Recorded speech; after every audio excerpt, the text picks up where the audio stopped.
understanding the eternal relevance of the Torah itself for every generation, I think it's to be so important to take a look at a pasuk in this forthcoming Seder of Emor's Parsha, and to explain its relevance to our children at home, to our adolescents, to any of our children who are as yet unmarried, or even those who are married now.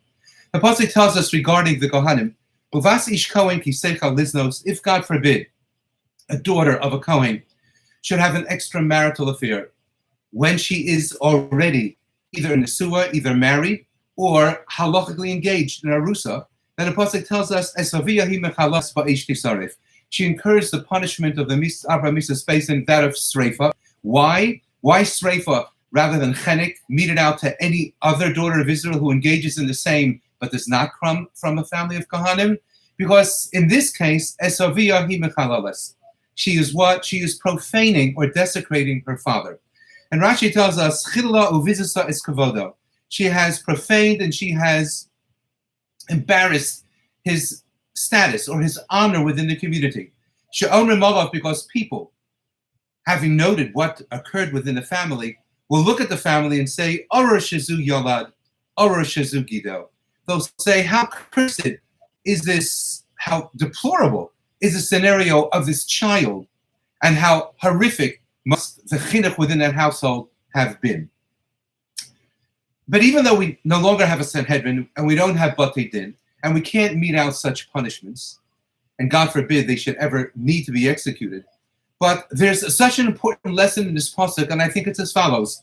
The terminology of chilo doesn't simply mean to profane, but it's related to the notion of what? It's related to the notion of halal. A halal means a space or a breach, a space or a breach that occurs within something. It's related to the notion of chulin, desanctification. It's related to the notion of every day, which is considered to be chol in contradistinction to Shabbos and Yom Tov, which are Mikroi Kodesh, which have a sense of sanctification and Kedusha.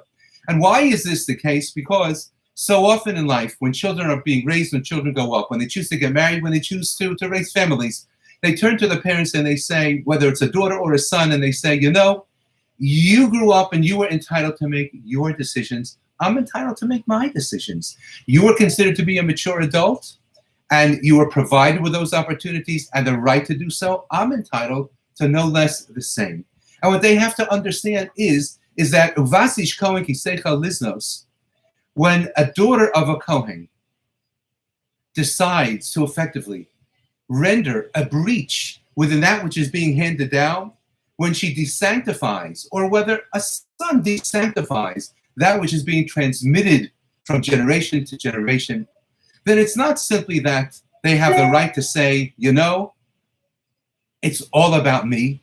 You did yours, you live your life, and I have the right and ability to choose how to live mine.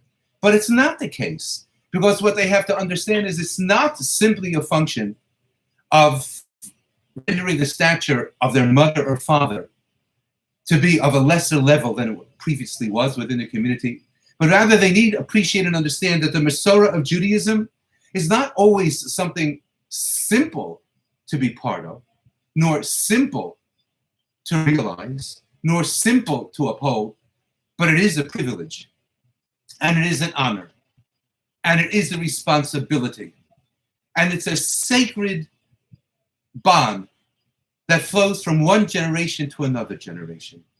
And God forbid, should a person decide by his or her actions to put an end to it, it's not simply a departure from one's parents, it's rendering a breach and a gap. It's a severance of the chain of the Masorah itself. When the Kadosh Baruch Hu took Klal Yisrael and stood them by the mountain of Har Sinai and gave them a Torah HaKadosha as one people, Ki'ish Echad B'Leiv Echad, he did so sanctifying all of us, as it were, as Kohanim, as ministers to the world, presenting to them the way life is really supposed to be lived.